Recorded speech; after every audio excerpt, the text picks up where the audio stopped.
This meeting is being recorded. Welcome into the Three Guys Talking Ball podcast. Yes, you heard that correctly. This is no longer the Degress podcast. My college roommates, recurring guests, and most importantly, my friends, Grant Castor and Ethan Price, they've been promoted from recurring guests to co-hosts. Today is April 28th, 2022, overall episode 20. As we start this recording, the Twins have extended their winning streak to 6 games after beating the Tigers tonight. The Bucks have taken care of the Bulls 4-1 in the NBA playoffs, and the NFL draft is upon us. Grant's rocking his Chiefs gear. Ethan's got his Vikings attire on. I've got my Des Bryant Cowboys jersey on. We're going to attempt to solve every NFL team's problem with our mock drafts. If they listen to us, they're guaranteed to finish better than they did last year. And if they don't, well, that's the bed they made. They're going to have to lay in it. So, Grant, Ethan, welcome in. What are we drinking? I got a couple. I got a little bit of wine and some whiskey on the rocks. So we're gonna have a good night. Got a pizza in the oven. Okay, there you go. And I don't know if you guys can hear it, but on my mixer, I have a booing option. And for you, Grant, I did boo when Ethan said he was drinking wine. Oh, good, because we all know wine is trash, and wine belongs in the garbage. Just remember, you're not better than us. They're grapes. So, Stepped on by feet.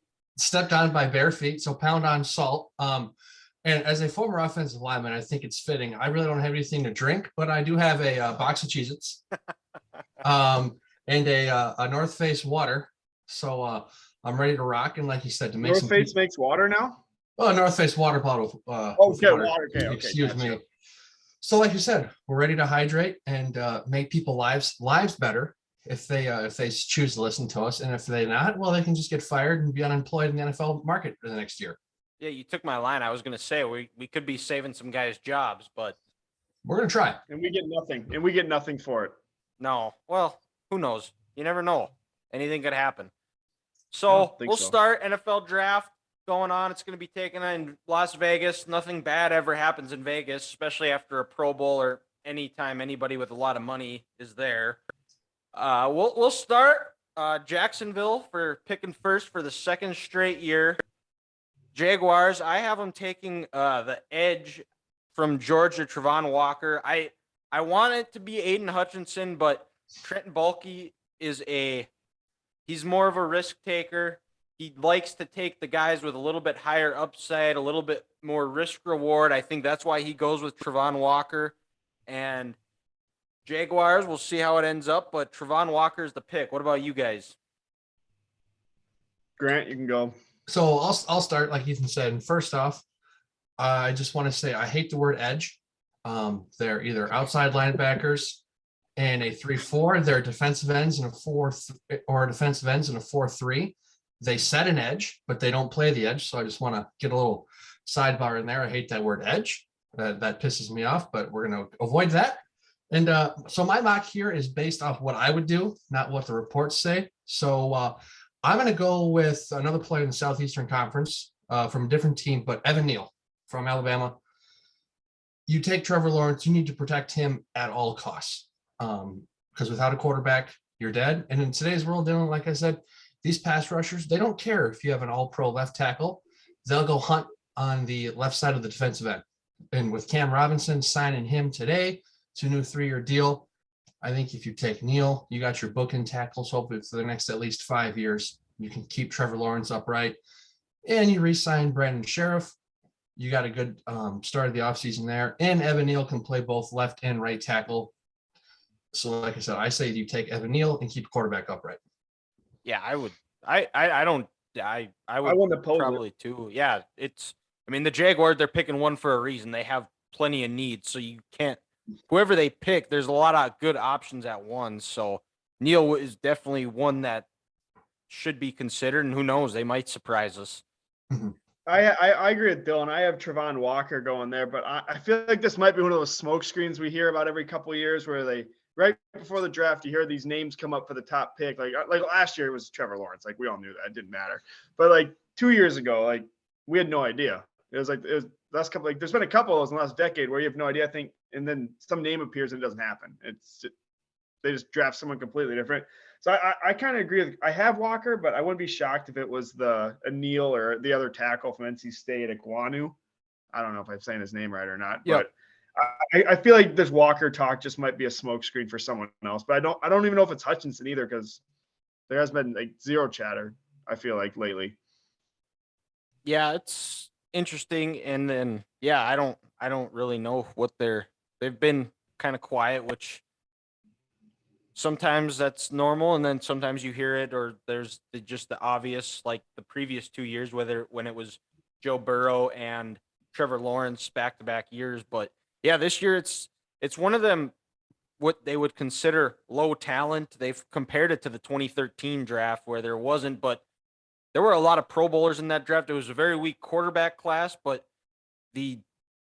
as far as skill guys and other players in that draft, there was a lot of talent that ended up going through. So this could be a similar draft. And going number two. Well, and real quick, Dylan, when you mentioned that 2013, people say 2013 was a quote unquote, bad draft because your first quarterback was taken at 16. Yep. And I know you need a quarterback to win, but if you can't protect your quarterback and if you can't attack the other team's quarterback, and what's there a lot of good in this draft? People who can protect your quarterback and people who are going to attack the other team's quarterback. So just because the quarterback ain't heavy, you can still build a damn good team, off this year's draft and have a good foundation.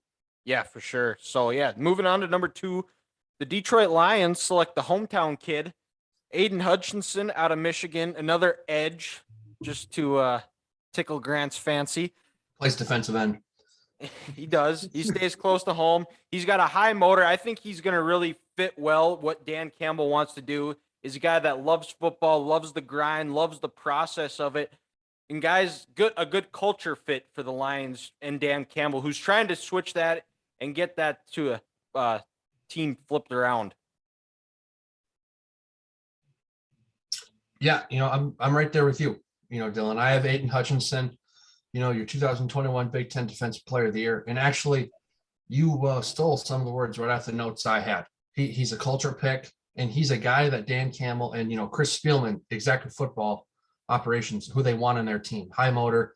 They love the game. They're going to get after it. Because what do the Lions have? The characteristics of their team last year. They didn't quit. They played for 60 minutes, and they just didn't give up. And I think, like I was saying, Detroit, their defense was so bad last year because quarterbacks were clean, opposing quarterbacks were clean in the pocket, and you got to attack other teams' quarterbacks, especially in this division.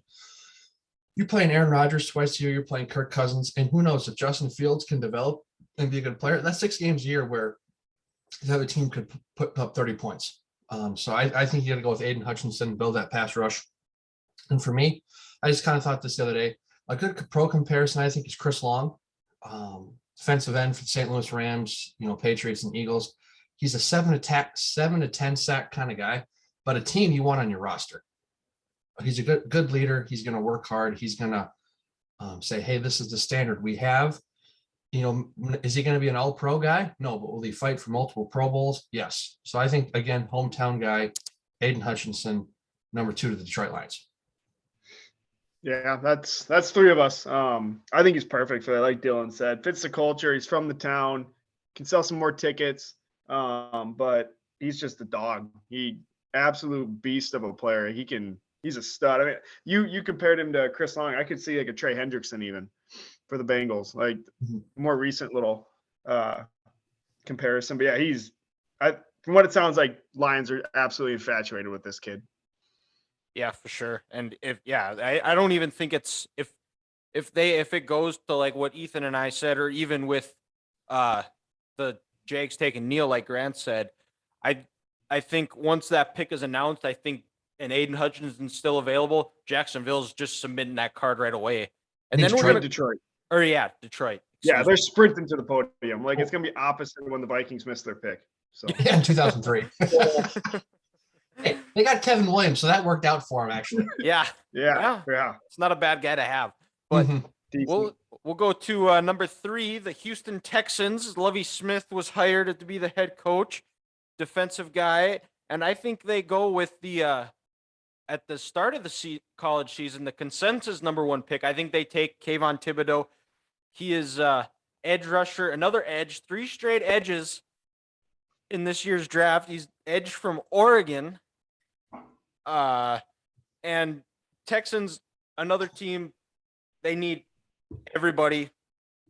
There's not a bad selection here, but he's going to make an instant impact. There's a lot of questions. He had some injury issues this year. He missed the Ohio State game. And then there's also other questions that he loves football. We don't know if that's true or not, but the questions are out there. But when he's on and he's playing good, he's as good as they come. And there was a reason why he would have been the number one pick at the start of this season. For me, I'm again going to go back to the same position I had with Jacksonville. I think you need to keep a quarterback upright in this league. And I'm going to go with Ike Ekwonu from North Carolina State. Because you pair him in my eyes with Laramie Tunsil, you have your two bookend tackles, and when you're playing Josh Allen, and then Kwity Paye and Bud Dupree there in Tennessee 6 games of the year. Again, you got to keep your quarterback upright. Davis Mills was not a bad player last year. He was the best rookie quarterback. He was the best rookie quarterback last year. So Houston, they got a good start with him. And if you can just, keep him upright, you're going in the right direction as a team. And like Dylan said, this team is a mess. They need help. They need help everywhere. And maybe I'm just bullish as a former offensive lineman, but in my eyes, you go quarterback, offensive line, defensive end, because as a team, if you can't keep your quarterback upright, you're going to lose. Look what happened in the 2021 Super Bowl. Patrick Mahomes, his pants were probably covered in grass. And we never heard of Frank Clark, Chris Jones, or anyone else on that Chiefs D-line because the Bucs shut them down. So I'm going Ike Ekwonu from North Carolina State for the Houston Texans. Yeah, I went tackle too. I went Evan Neal, so I just flipped with you 1 and 3 there. But see what you got in Davis Mills. Give him that blindside protection. Just see what he can do. I mean, heck, you're not going to win more than 4 games this year. So even if you go draft someone else, like at least next year you're in a position to get another quarterback if Davis Mills isn't the guy, and you already have his left tackle. So you got that one big benchmark cleared already that a lot of teams don't have a left tackle.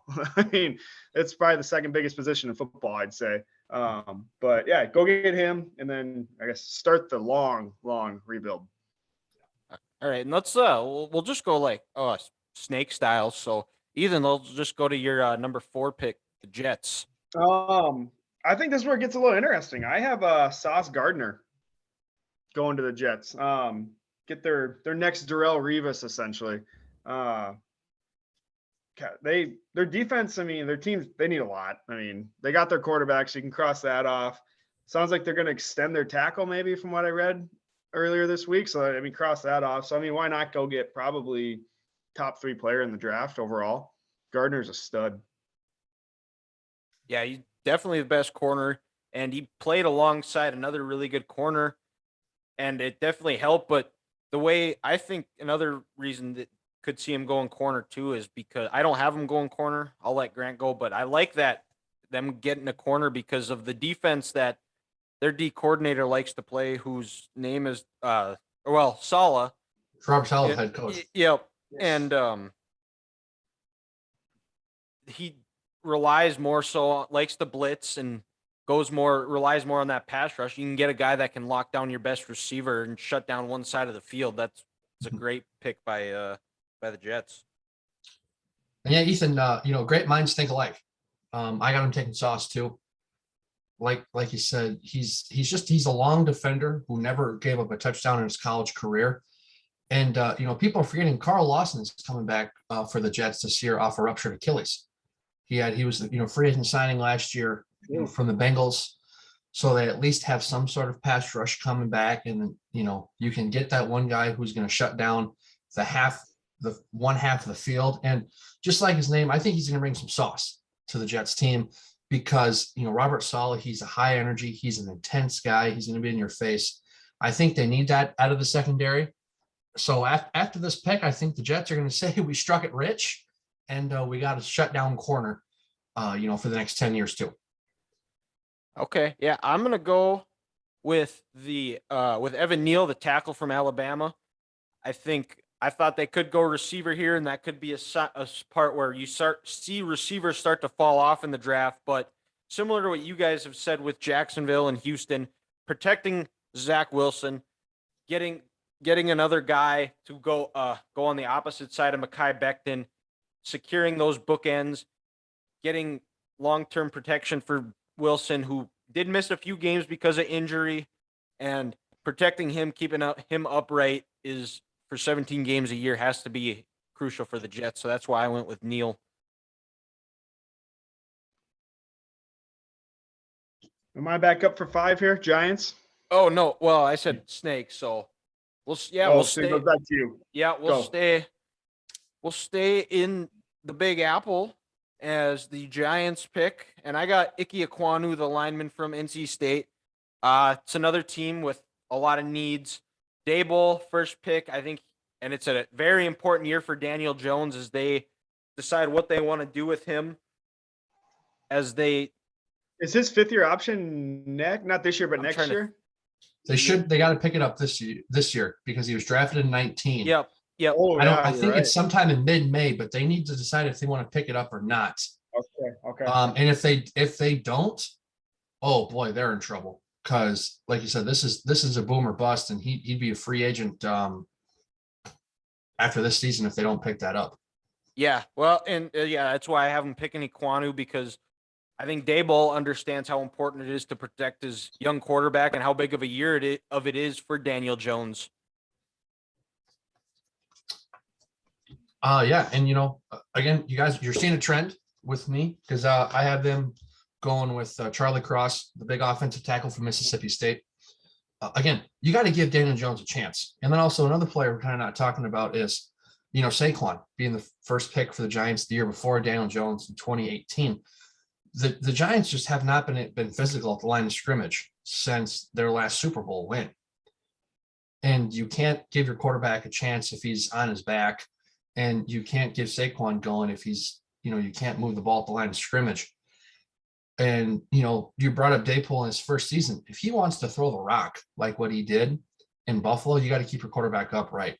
And I looked it up today. Since 2019, when Daniel Jones had been drafted, the Giants have given up 131 sacks. That means your quarterback is on the ground 43 times a year. And you can't win How many football games games is like that?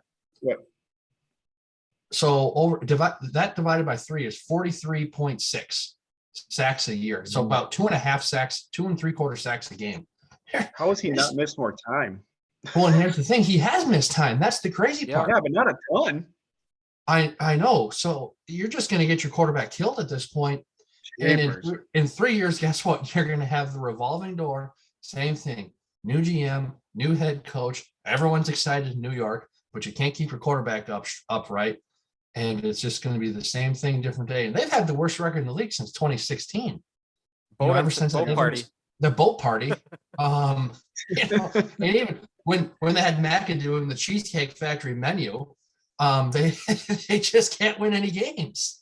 It's okay, though. It's the Giants. Who cares? Yeah, nobody cares about New York anyway. So, well, did you guys see Odell's closet at his Cleveland house? That's just ridiculous. It's bigger. It's bigger than my house. It's probably double the size of my house.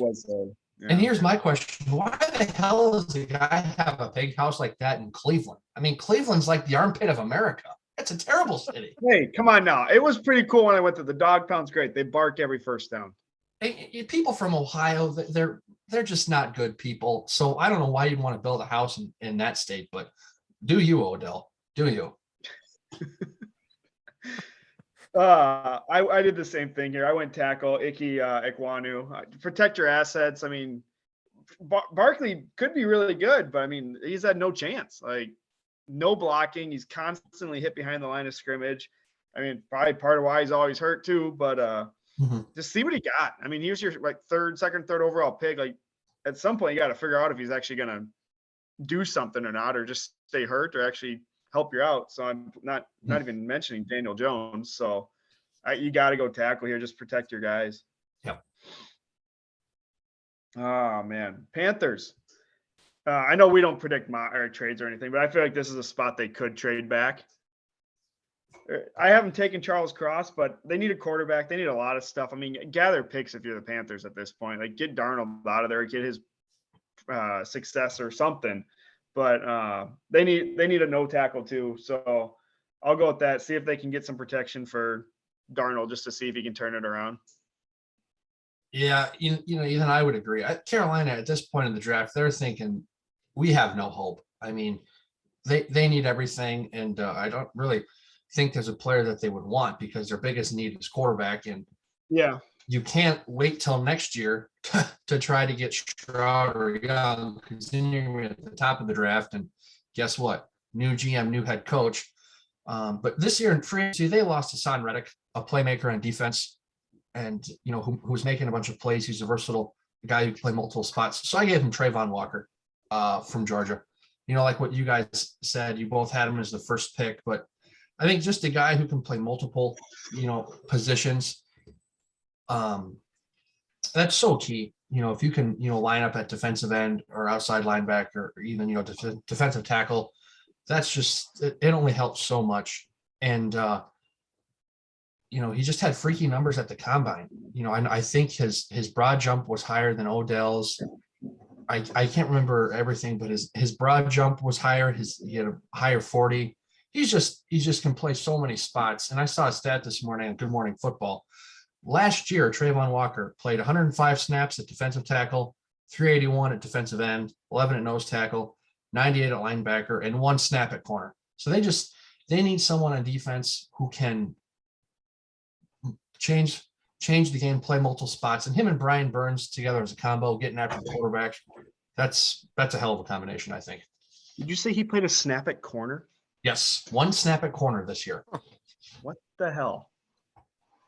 Position versatility, my guy. It's what you need. And this is where I'm not positive. I don't feel very confident in this pick, but I have the Panthers taking Kenny Pickett, and there is a connection between the two. Yes. Whoa, Bill Simmons style. Whoa. Right. Pickett was committed to Temple when Matt Rule was the coach there before he left for Baylor. There is a connection. Oh. Matt Rule might feel that he's coaching for his job, and he feels that drafting a quarterback might give him a little bit more time, which I don't know why some coaches still think that, because if you look at other coaches like Matt Nagy, who drafted Justin Fields last year, he's gone. Don't work. But so I think they go here. I think they draft him. Hard to say if he starts or if he doesn't, or he comes off the bench behind Darnold at some point in the year. But I think they go with Pickett, try to get that franchise guy, see what happens. Because at this point, what else do you do as far as the quarterback? Got to keep McCaffrey healthy too. But another team, there's a reason why they're always picking at the top of the draft. Is just can never seem to draft the right guys. Well, and then the biggest mistake Carolina ever made was firing Ron Rivera. Yes. Oh yeah. I mean, there's 32 coaches in the NFL, but there's actually 12 leaders, I would say, in the NFL who can lead men and know what they're doing. And Ron Rivera was that. And this new owner, he's a clown who wanted to come in and have his own guy. And they never should have let Ron go because it's just been a sinking ship ever since then. Yeah, I still think there's sour grapes from that, because I know when they did it mid-season, I think they all knew his time was coming up at the end of the year. But the fact that they fired him mid-season, I don't think it sat well with a lot of the guys. And then they've got plenty of issues because the practice facility they're building, the construction workers just walked off because there's a labor dispute. So Carolina's just a hot mess right now. Love that. Yeah, and we'll go back to the Big Apple. Giants are picking, and they now have the sauce. So I don't know what the sign for sauce is. Is that it? Because it's not. This is Salt Bay. That's Salt Bay. I don't know.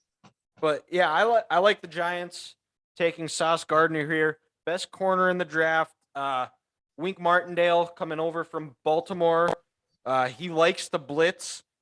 And he's going to need a corner. I said this with the Jets, but he needs a corner, though, that's going to be able to play man coverage and take away one side of the field. Gardner is that guy.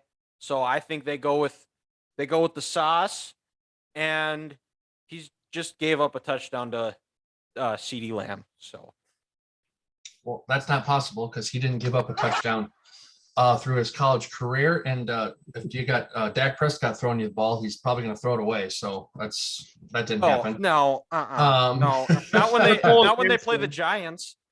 And there's a first time for everything. Yeah, because the Giants suck. But the Giants, you know how in my first pick I had them taking Cross because they couldn't protect their quarterback. They also can't get after other teams' quarterbacks. And Kayvon Thibodeau is going to help change that. And, you know, like you said earlier, I think when you said Houston taking him, there's that question, does he love the game? Is his motor there? Well, I think the one hire that no one's talking about this offseason is Andre Patterson being hired as their defensive line coach. And look at the work he did here in Minnesota with Danielle Hunter. Yeah. I think we could see a similar type development with Kayvon because they both have physical traits that are just off the charts. And, you know, when he was on in 2019, he was the best freshman of the year. And, you know, people forget last year when his first game back against UCLA, he took that game over. You know, he's 6'5", 258 pounds. He's long, athletic, lanky. So I think the Giants are going to take him and Andre are going to work together to help his career out. And in the last 3 years, you know, the Giants, they only have 110 sacks. That's 36.6 a season. If you're like getting the other team's quarterback twice a game, you're not going to win a lot of football games, which they haven't. So you're seeing a trend here with me, guys, to build my team inside out. We're protecting our quarterback and we're attacking the other team's quarterback.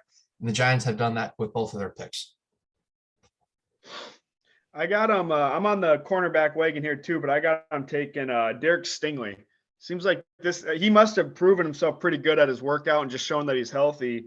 And people are really hoping they're going off his 2019 tape, but he's shooting up boards right now. Like he's probably the hottest name. I saw today multiple people say he's even play at 3 for the Texans, which is kind of amazing. He could be over Gardner, but they must love this kid. They must really think I guess once you have the technique, you just got to get back to it. Maybe that's their thought process. I don't know, but I've seen a lot of chatter for him. So I'm going to go with Stingley for the Giants at 7. And then on to 8, Falcons. Interesting pick. I have him taking the wide receiver, starting the wide receiver on London, excuse me. Also, this is a perfect spot they could trade back, and because I don't think Willis is probably good enough to take in the top 10, but you get into the mid-teens, you pair him with Mariota for a couple of years. I mean, good work. I mean, it's a good offense for him. Not sure to say run first, but spread offense type of thing that he pretty much ran at Liberty. But yeah, I have him picking Drake London. Ridley ain't playing. They need something on the outside of Pitts. No, Ethan, again, you know, great minds think alike. We both got a wide receiver for the Falcons, but I'm going with Garrett Wilson from Ohio State. I think he is one of the more explosive players in this draft from the wide receiver spot. And we all know the Falcons need help there because with Calvin Ridley suspended, Russell Gage going to Tampa Bay, you have, you know, Kyle Pitts is your number one option right now with, you know, Cordell Patterson. You need another playmaker, another difference maker for this Darryl Smith offense because right now they just have the worst receiving room in the NFL. And you know, they could also go pass rush. Was that? Who's the Falcons coach? No, it's Arthur Smith. Excuse me. What did you say? Darryl Smith. Excuse me. Arthur Smith.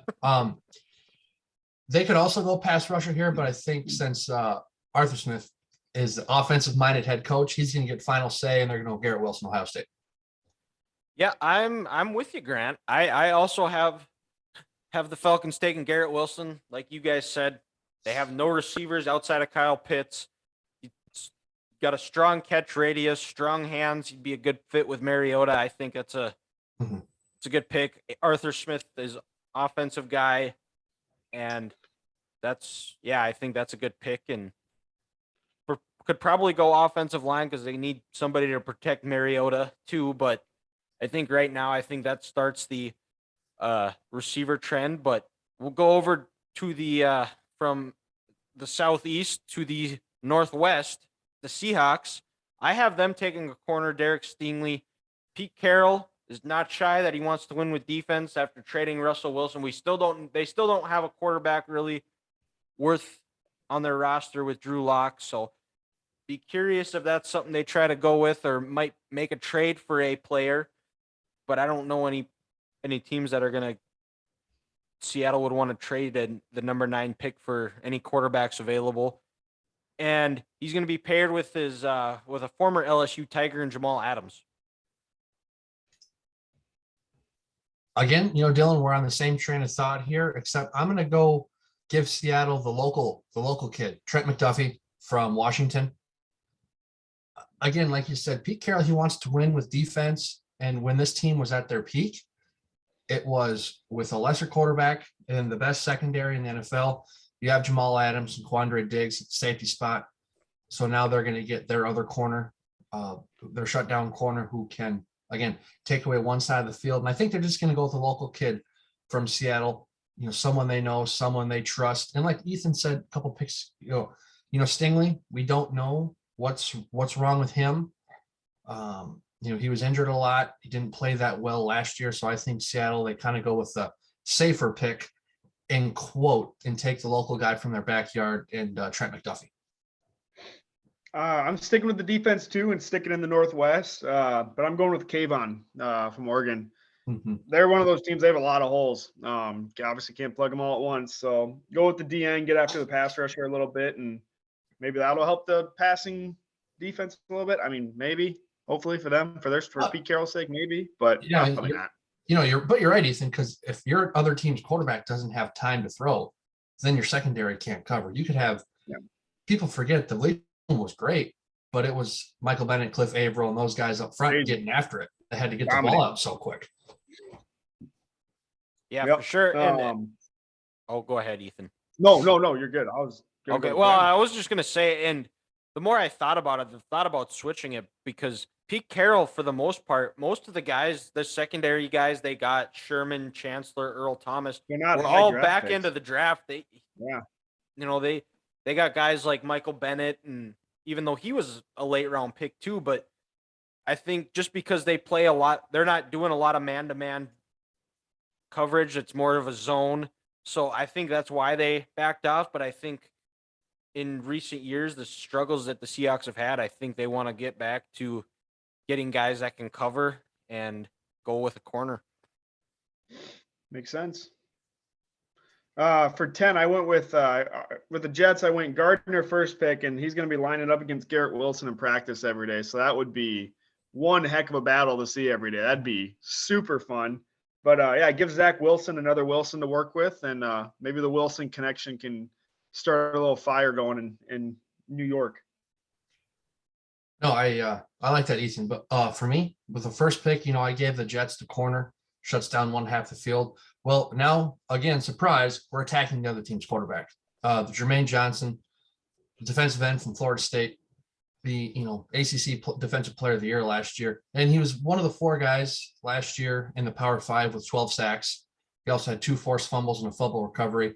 And not only do I like that he got to the quarterback, but he gave his offense possessions with those 2 forced fumbles. And Robert Saleh, again, he's going to bring the energy. And he's also going to sit back and kind of play that cover 3 zone that Seattle likes to run. And if you're going to do that, you got to get after the team's quarterback. His best defense in San Francisco was when they had, Dee Ford, Armstead, DeForest Buckner, Nick Bosa. So you pair Jermaine Johnson with Carl Lawson. You got 2 guys who can get after it and then hopefully make your quarterback hit the ball out early. And then guys, that's when Sauce has his opportunity to make plays on a ball and then get another possession for your offense. So I'm going to, like I said, Jermaine Johnson, defensive end, Florida State for the Jets. No, it's edge. No, he plays he plays defensive end. Grant, it says 2022. It's edge. Yeah. Nope. So great minds think alike, Grant. Jets, I have them also taking Jermaine Johnson. I had him taking Evan Neal with pick number 4. So those 2 are going to be facing off in practice, having some battles, making each other better. Solid, like you said, defensive guy, needs to find ways to get home to the quarterback. and I think Johnson at that point is the best available, and that's who they're taking. Mhm. So then we'll go over to Your favorite team, the Commanders. no, that's just disgusting. Like you should been muted, suspended. It's the Redskins. Already. Let's just call it what it is. Yeah, thank you for saying it. Yeah. Cue the Family Guy episode of Thanksgiving when they get together and Quagmire's dad comes over, and then everyone asks the questions. Hey, I did. Do you miss being a man? And Peter goes, "Thank you, Chris." Chris goes, "Peter, thank you for asking. We can move on. Redskins forever." It's still the Fighting Hawks. It's still the Indians, and it's still the Redskins, and that will never change. The Fighting Sioux. Sorry. Fighting Sioux. Fighting Sioux. My bad. Yeah, who That's my cares? bad. It's Grand Forks. True. So enough with the old nicknames. The Washington Commanders and Ron Rivera. Carson Wentz, his new teammate is going to be the safety from Notre Dame, Kyle Hamilton. They cut Landon Collins. Ron Rivera needs a leader on that backside of the defense. Hamilton provides that. And yeah, I think as much as I could see the Commanders going receiver here, but I think with Ron Rivera being a defensive-oriented guy, I think they go with Hamilton. Yeah, Dylan, I'm right there with you. They got to go defense, but I'm giving them Derek Stingley Jr. from LSU. Their secondary got absolutely torched last season, and with the four first rounders I have on the defensive line, Chase Young coming back from an ACL, Sweat, and then Allen and Payne. I think that their front four is going to be able to get after it again like they did in 2020, and you're going to need that corner to shut down CeeDee Lamb and the NFC East twice a year. When the amount of man coverage that Jack Del Rio likes to play, Stingley can be that guy, and then he'll have an opportunity to make a play in a ball because that pass rush is going to get home. So they're going to share up that secondary. Derek Stingley Jr. LSU.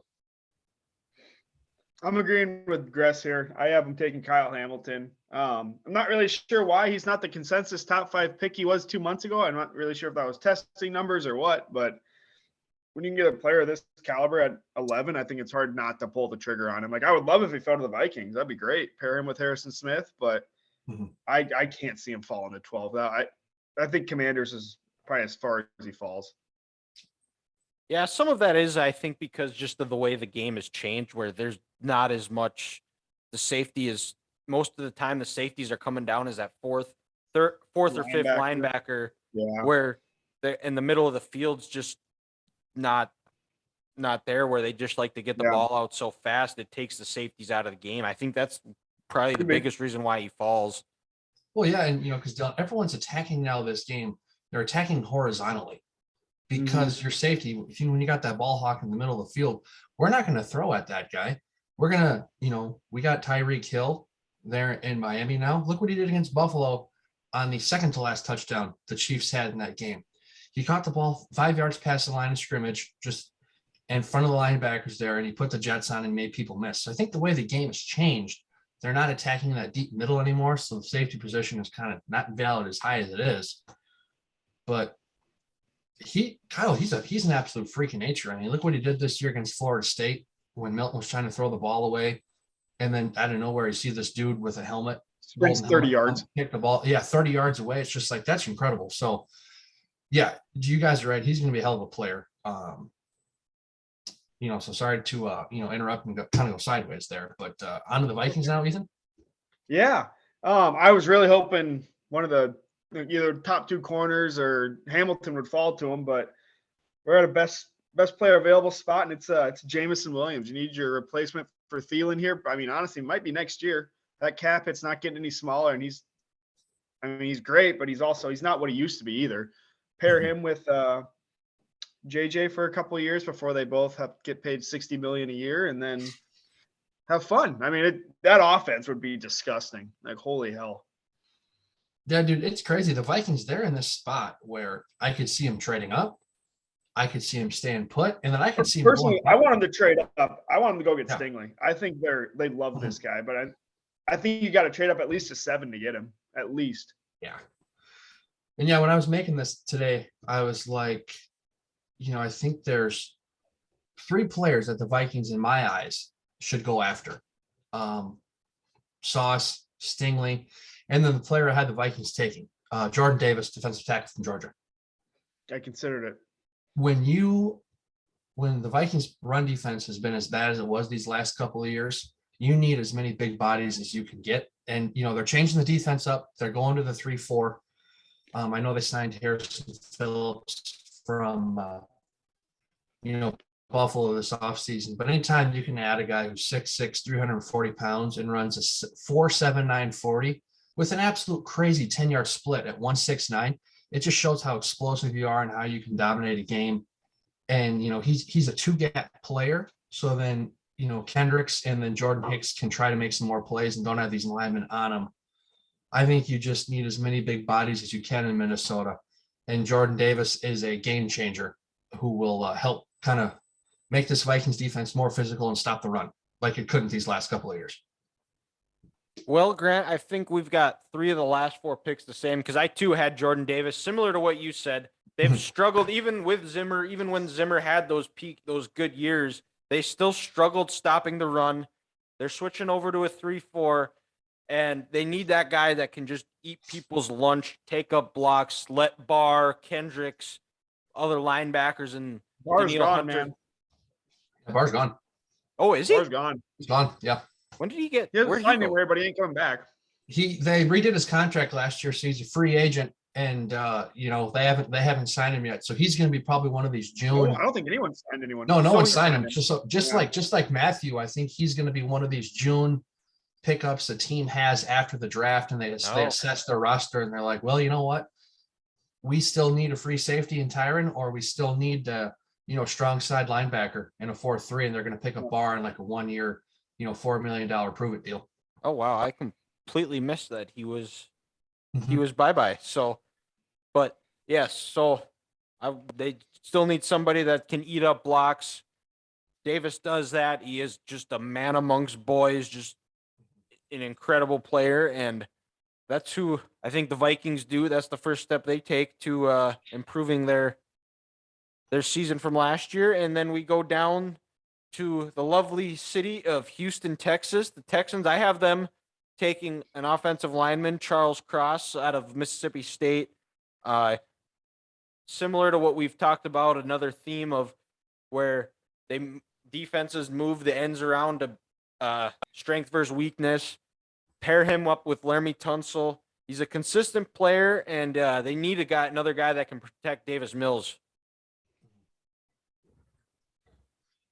And yep, I'm going to get back on this Kyle Hamilton train here, and I got him going to the Texans. Especially after you lose Justin Reed in free agency, Lovie Smith is coming. He's taking over. He needs a stalwart on the defensive end, and like Ethan was saying, Kyle he could be the best player in this draft. He's just a victim of the position he plays, but he's going to control the middle of that field, and then kind of in the the cover 2 scheme that Lovey wants to play. You got someone playing center field, and then if they think they can get it past the linebacker in the middle of the field, he's going to come and he's going to thump you. And then if they do get man coverage, he can guard your the tight end from the other team, and he's a good locker room guy. The people in Notre Dame loved him, and also his father played pro basketball in Greece, so he knows how to be a pro. You're not going to have to worry about him not knowing how to practice, especially with work with Marcus Freeman last year. So I think Kyle Hamilton is going to help make the Texans defense better for years going forward. Well, I'm going Jordan Davis. I'm still building up. I did the offensive line first pick for him. Now we're going to go to the defensive line, build the trenches, start the rebuild that way. Yep. But yeah, I think that'd be a heck of a pick at 13 for the Texans. That'd be massive. Mm-hmm. Figuratively and literally. 14 Ravens. I was tempted to go edge here. They lost to Darius Smith, signs to the Vikings, obviously. But I'm going Trent McDuffie. Their pass defense was absolutely abysmal last year, which is amazing for a Ravens defense, which they seem to be the one of the best defensive teams every year, but just restart that defense back up, get them a pretty highly talented kid with a big upside in McDuffie. Mhm. So for me, I'm gonna go with the favorite college team right here, Tyler Linderbaum from the University of Iowa. Last year, they lost Bradley Bozeman in free agency, and Baltimore, they're going to be the same team as they were last year. They're going to run. They're going to be physical. You need to have someone in the center of your offense who can control the line of scrimmage. And, that's who Tyler is. He's going to be a 10-year pro, state high school champ in wrestling. He knows how to play with leverage and balance. He does need to probably put on 10, 12 pounds because, if you put someone above him on the note as a nose tackle, they'll be able to throw him around a little bit. But you just can bring someone in. He's going to have a good 10-year career, get your offensive line set. And again, protect Lamar Jackson, because you saw what happened to Ravens last year when he hurt his ankle, bruised his ankle. He wasn't the same guy. So I think they're going to have their next center for 10 years. And, last time they took an Iowa offensive lineman, Marshall Yonda, it worked out. He's a future Hall of Famer. So I think they go with Linderbaum to protect their most important asset in Lamar Jackson. Yeah, for sure. And 10 to 12 pounds, I don't think it'll be too much of a problem because that is the city of crab cakes. He's going to get they're going to take good care of him down over in Baltimore. And I similar to you, Grant, I don't have him taking Linderbaum, but I have him taking Trevor Penning, the offensive lineman out of Northern Iowa. The guy has a mean streak. He's a big dude, 6'7", 330. They need an Orlando Brown replacement after they traded him last year from the Chiefs to the Chiefs. Lamar Jackson was banged up a lot last year, along with every single other injury they could have had, whether at the running back position. Protecting both sides of Lamar Jackson, keeping that pocket upright. I think they could have went D tackle. I think if Jordan Davis is there, they probably do. But on my mock draft, he's off the board, and Penning is the pick for the Ravens. Then we'll go up a little bit north and go to the city of brotherly love as the Eagles. I have them taking Devontae Wyatt, the D tackle out of Georgia. Strength in that front. Him and Fletcher Cox paired together could be a nasty front for the NFC East to face twice a year. So the Eagles, they need to get Jalen Hurts. They need to get him a weapon, and that is going to be Traylon Burks from the University of Arkansas. He's a big receiver, 6'3", 225 pounds. He can run any route. He's really smooth in what he's done. And the reason I like Traylon here is he played with a similar quarterback in college. You look at KJ Jefferson with his skill set and the way he plays almost as a runner first. It's going to be very similar to what Jalen wants to do. And we'll never forget about the debacle of the Eagles taking Jalen Reagor 2 years ago, and then seeing that video of the Vikings saying he's done. That was a sacrifice, that was a sacrifice. It was very kind of them. And then you just get that look on Zimmer's face, like, this dumb son of a bitch. They let Justin Jefferson have us. That was how stupid you have to be. What are we doing?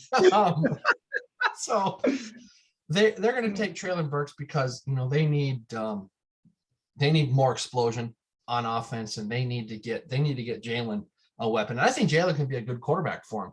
It's just he needs the help around him, and Traylon can do that as that big body. And since he played with someone kind of similar in college, that same offense where it's a run first, mentality. Nick Sirianni wants a dog.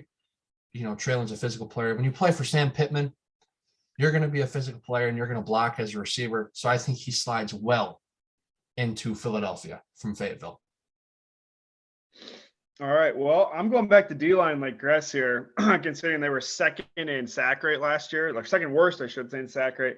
Going with Jermaine Johnson, Minneapolis' own, or I guess Eden Prairie technically. But cake eater. Hey, Eden Prairie's not as bad. Let's be real. No, they're still assholes.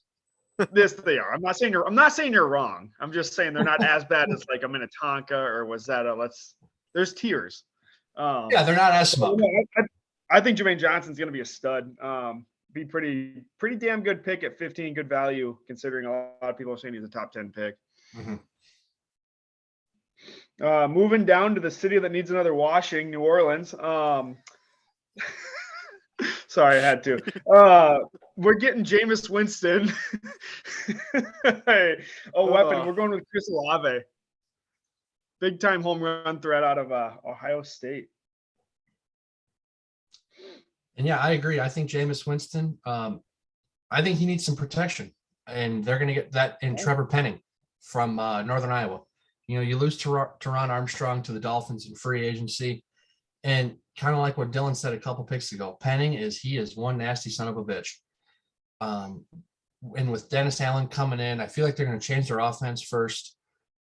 Run first. They're going to be physical, get after it. And when you watch Penning's tape, you know, from Northern Iowa and then also at the Senior Bowl, he's just a mean dude.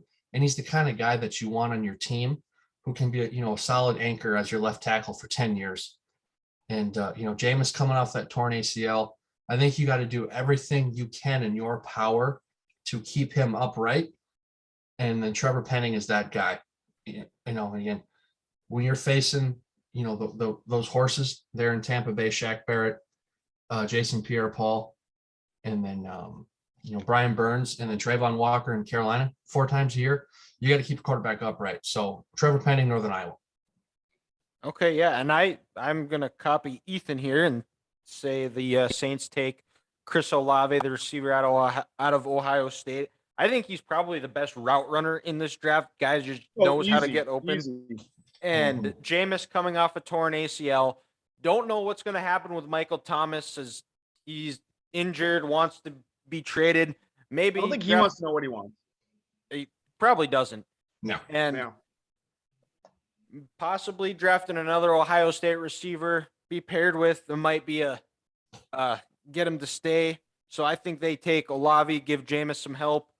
And then we'll go over to the West Coast, the other tenant in SoFi Stadium that actually have a first-round pick. The Chargers, I have them taking wide receiver Jameson Williams. Chargers already have 2 big guys that can go up and get it in Allen and Williams.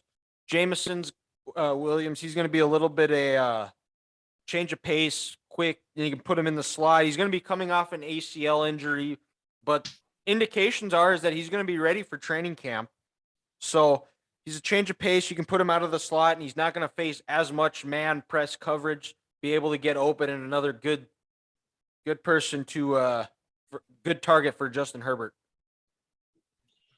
So, as we're talking about the Chargers and their pick, right now they actually just gave up another first down on the ground on defense. They were awful last year. They need a big body in the middle, and they're going to go with Devontae Wyatt from the University of Georgia. Because like I said, guys, when you're an NFL defense and you give up 5 yards a carry, that's just unacceptable. They lost, I think, the leading tackler on their team last year was Zaire White. I believe he went to Philadelphia. So they just have Kenneth Murray at the linebacker position. And Devontae, he's going to just, again, give more protection to him.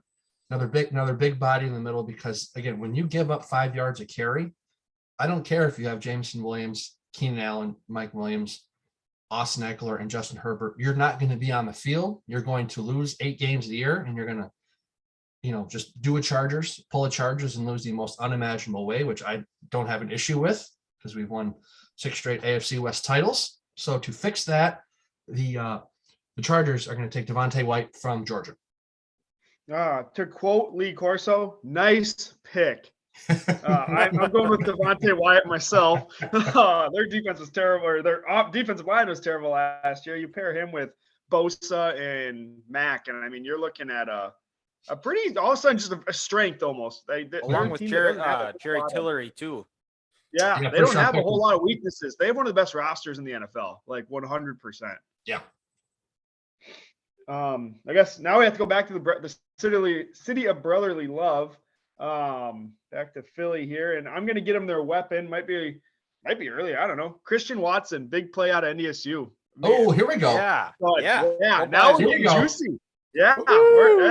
Well, guys and boys are back, baby. But no, yeah, we're going with Watson here in the city of brotherly love. Okay. And then I am gonna stay with go with the receiver trend, a guy that Grant took for the Eagles 3 picks before that. I have him taking Traylon Burks as well. Scouts have compared him to they've compared him to AJ Brown, but he likes to compare his game to Debo Samuel. He's a good route. He's really good with yards after catch. You pair him with Jalen Hurts, like Grant, all the things Grant said earlier, getting him out the ball out in space. He's a good blocker and just a good guy. Guy that can help bring Jalen Hurts along to help him hopefully take that next step in year 3, where he'll still lose to the Dallas Cowboys. It's what people do in Philadelphia. They blow leads like the Sixers are about to blow this 3-0 lead, which makes my heart happy. Ben Simmons didn't play this year for them, but he was on their roster. So I hope they have a terrible ending to their season because Ben Simmons deserves that. But back to football. When the Eagles won their Super Bowl, they got after the quarterback. And, Ethan mentioned earlier, they couldn't do that last year.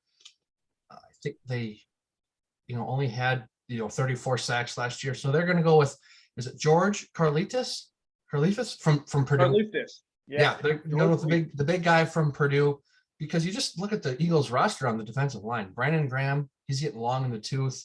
Fletcher Cox is getting a little older and injured. Derek Barnett only had 2.5 sacks last season. That's not going to cut it. Josh Sweat had 7.5, but you need more. And then Karlaftis, he's that kind of guy. And he just has that attitude when you watch him play at Georgia that not only the people of Philadelphia are going to love, but it's that culture that Nick Sirianni wants. It's that dog mentality. I just hope he won his game in rock, paper, scissors at the combine, because if he didn't, he's going to be taken off the draft board.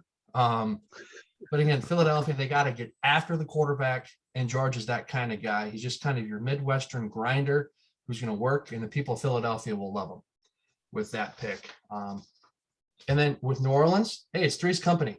For us, I haven't taken Chris Olave just a little later than you guys, but again, they need that deep threat on the offense for Jameis, because if there's one thing Jameis loves to do, it's take a shot and go deep. And Michael Thomas, he's not your guy. He likes to catch, your 3-yard drag patterns and your shallow cross.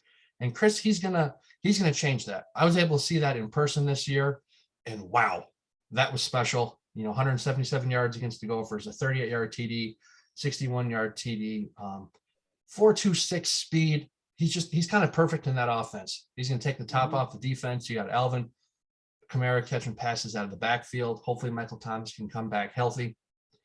And, the Saints offense ain't looking too bad with Chris as your deep threat. And as you said that, Grant, he just scored another touchdown in that building against Clemson. You up, Grass, or am I? You can go. Well, I took Olave for the Saints at 16. Grant took Penning. I'm taking Penning at 19. Nice. Get that left tackle they need, or right tackle, whichever one they want to put him at. But, get Jameis that protection so he doesn't blow his knee out again. Mm-hmm. Yeah. And I have the Saints going defense here. I haven't taken the linebacker out of Utah, Devin Lloyd. Dennis Allen, defensive guy.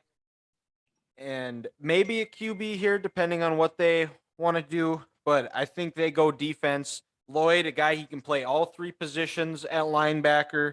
He can rush the passer. He can cover the tight end in the passing game. He's going to be the leader of that defense for years to come.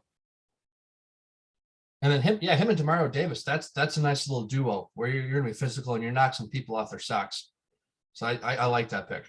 Yeah, and definitely a high IQ guy if you're able to play all 3 linebacker positions. So, well, yeah, if you play for Kyle Whittingham, you're going to be smart, you're going to be physical, and you're going to know what to do. So that's a good pick. So, yeah, and then we'll go over to the Steel City. And I have the Steelers taking a quarterback, the second quarterback of this draft. I haven't taken Desmond Ridder quarterback out of Cincy. Big Ben retiring. Wow, that's a shock. Don't really have a franchise guy in MVP Mitch. I don't think they're looking at him. I think they look at it as a stopgap year guy that can kind of fill a role.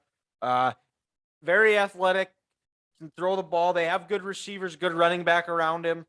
and I think he's going to fit well. He could fit well with Canada's offense as they slowly bring him along and they try to find that replacement for Big Ben. And yeah, when Dylan was given his take there, Trubisky just threw a pass over the head of Yao Ming once again, because we all know Mitchell Trubisky is nothing but a bridge quarterback.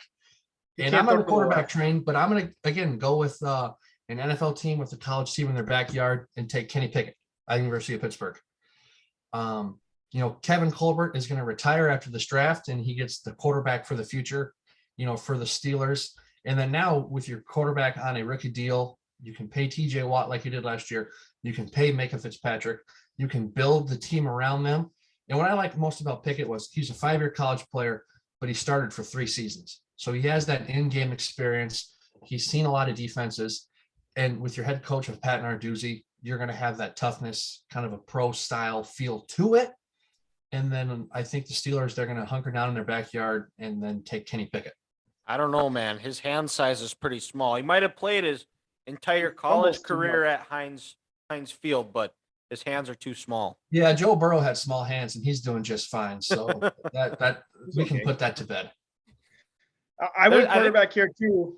Oh, sorry, Grass, go. Oh, I was gonna say, I think I saw today that there's a website dedicated to Kenny things that are smaller than Kenny Pickett's hands. That's terrible. But no, I went quarterback too, but I went a different one. I went Malik Willis. Literally polar opposite of what they've had in Big Ben, where the dude's literally just like a statue in there. This kid's athletic. He runs, makes plays off his feet. But I don't know. See what happens. I have no idea about the guy. I mean, exciting, I guess, is one way to put it. But other than that, I don't know if we know how his game's going to translate. Yeah, it doesn't have a lot of big game experience, but No. it's people say he's got the highest ceiling in the draft as far as quarterbacks go. So he get in the right system, right fit. Yeah, I think and crap, I just totally forgot their coach's name. Tomlin. Wow, Tomlin. He's a good coach. He should be able to maneuver his. I don't know, how did I forget Tomlin of all people? What did I? 3 a.m, Ethan, back to bed. Dude, it's almost midnight. I just worked 8 hours. Come on, give me a break. But whatever, sleepyhead. It's fine. I'm drinking whiskey. We're good. But no, going up to see Mr. Bill Belichick, and I don't think there's a more like Patriots pick, just bland, boring, just Devin Lloyd, just the linebacker, just a really good, solid linebacker. But that just seems what the Patriots do. They just pick these guys that turn into studs that are just like, there's nothing exciting about it. Again, great minds think alike with the linebacker spot, but I'm going to Kobe Dean from Georgia. Okay. Hill loves Georgia players. He loves Kirby Smart. Besides, Georgia and Alabama players are the 2 players and teams that Belichick loves poaching from the most. And New England, they need some speed on that defense. Look what Buffalo did to them in the playoffs this year. I mean, just absolutely embarrassed them. They didn't belong there. Their linebacking room was one of the slowest in the league. And how I mentioned, the NFL game has gotten more horizontal. Dante Hightower just can't cut it anymore. So you get Nakobe Dean, a fast guy, very instinctual player. He was the leader of the best defense in college football last year. If Kirby Smart trusts him, Bill Belichick is going to trust Kirby. And then he's going to get, his next rock in the middle of that defense for 10 years with Dean. And, he's a little smaller, so he's a little faster. And, he can take on those tight ends and those inside receivers across the middle of the field. So Bill, like you said, he goes back to his ways, gets that solid inside linebacker, and that defense, again, is going to be top 10 in the league next year. Yeah, I think the Patriots go defense here as well, but I haven't taken Trent McDuffie, the cornerback out of Washington. They lost Gilmore and J.C. Jackson over the last 2 seasons. They signed Malcolm Butler and Jalen Mills, and I don't think Belichick looks at either of those 2 as the cornerstone guys in the secondary. Another similar guy that's good Patriot way.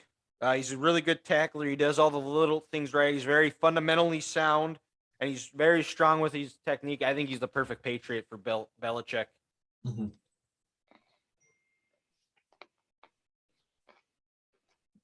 Yeah, you gonna take us to Green Bay, Chris? Yes. We're gonna go to go play with some cheese.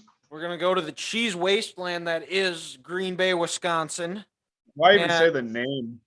Yeah, I got to be I just somewhat feel dirty. I just feel professional. dirty after you say You got that. some What a soap? gross Yeah, you got state. some soap. What? Yeah, you guys, says the guy eating Cheez-Its. So, Yeah, they're not real cheese. They're fake. Yeah, so idiot. Still got cheese So in his stupid. name. It's with a Z, not an S, so I'm okay. Yeah, it's not the Oh. same thing. Okay. Mhm. Is that science? Yeah, That's science, bitch. Okay. All right. Well, I'm not going to Oh, question the literature, science. reading. So, I have the team in Wisconsin. I have them taking a receiver because they haven't taken one since Aaron Rodgers has been drafted. 20 years. 20 years. First round pick. It's unbelievable. I have him taking No wonder the guy hates the organization. Jahan Dotson, the wide receiver out of Penn State. Traded Devontae Adams. Receivers right now are Randall Cobb, Sammy Watkins. He's a fast guy. He's quick twitch. He's a very high IQ player, which would definitely help him get in the good graces of Rodgers right away, help him bring him along the playbook. I wouldn't be surprised if the Packers do take him. By the end of the year, he's their best receiver. So I have him taking Jahan Dotson and keeping Aaron Rodgers happy for a little bit. Yeah, for a little bit. That won't last long, I'm guessing, because like you said, it takes a while to get trust in Aaron. But back to the people of Wisconsin. I don't know if you guys know this or not, but they actually bathe in Cheese Whiz and use Velveeta as deodorant. They don't use the Bush Light deodorant? No, they're not in Iowa or North Dakota for that. Oh, yeah. Hey, guys. Yeah. Shh, guys. Who hates Wisconsin? We all hate Wisconsin. Back to business here. Has anything ever good come out of Wisconsin? Brock Jensen. Nah, that's respectable. Yeah, that's fair. National title, national champion. I Respect. class with him, no big deal. I'm going to roll with Jameson Williams from Alabama. Again, they need a receiver, they need a playmaker, and they need an explosive piece on that offense because when you lose the best receiver in the NFL, Devontae, and Marquez Valdez-Scantling, a big chunk guy. I'm sorry, but when Alan Lazard is your best receiver, your offense is in trouble. He's not a guy. So I think they're going to go with Jameson Williams. They're going to get that fast, explosive player. I know he's coming off the ACL, but these athletes nowadays can recover from ACL injuries like it's nothing. Aaron, he hasn't really ever had someone who I think he trusts. He can take the top of the defense off, maybe since Randall Cobb when he was healthy. But, Jameson, the former Alabama wide receiver, just comes in and becomes Aaron's best friend and is the number one receiver for Green Bay at the end of the year. I went receiver too. I went with Traylon Burks out of Arkansas. I saw some stuff on ESPN today saying Packers aren't going to take a wide receiver till day 2, which I think would just be so stupid. Like, It's pretty obvious you need it. Like at this point, just draft somebody. Like get the best player you can at that position because you are up there with the Falcons for worst receiving core in the league at this point. Mm-hmm. Like you're neck and neck with them. Down to Arizona, down to the desert. I have them taking DN George Karlaftis. They lose Chandler Jones. I mean, Watt's been hurt a lot lately, last couple of years. I mean, you need someone to kind of get some new blood in there, and he's a good one to replace him. He's high energy, productive at Purdue of all places, and pretty solid player. Mm-hmm. Yeah, I think losing Christian Kirk and just knowing who Cliff Kingsbury is and Kyler Murray, they're going to want to replace that. And I got just Jahan Dotson, out of Penn State. He's, again, like Dylan said, twitchy, a very explosive receiver. And had he not had the worst 8th-year quarterback in Big Ten history and Sean Clifford throwing the ball, he probably would have been a higher first-round pick. But again, it's just then you look at this offense when you have DeAndre Hopkins, being your possession guy, getting double teamed, but still catching 80 passes a year. You combine him with Rondale Moore. That's an explosive group of this offense. And, you throw in James Conner as well. Arizona, they can hopefully finish the season the way they start every single one. So they replace Christian Kirk with Dotson, which in my eyes is an upgrade.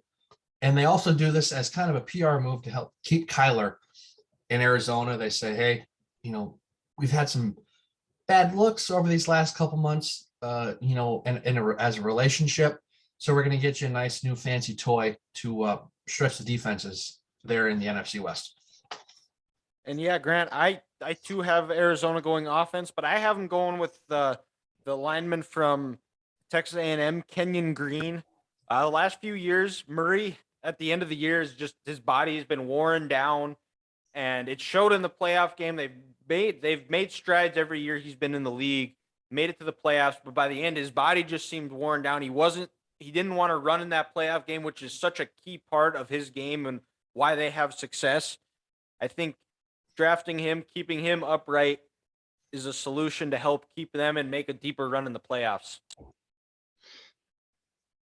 And we will switch over to the Dallas Cowboys, the Super Bowl 55 champions. And I have them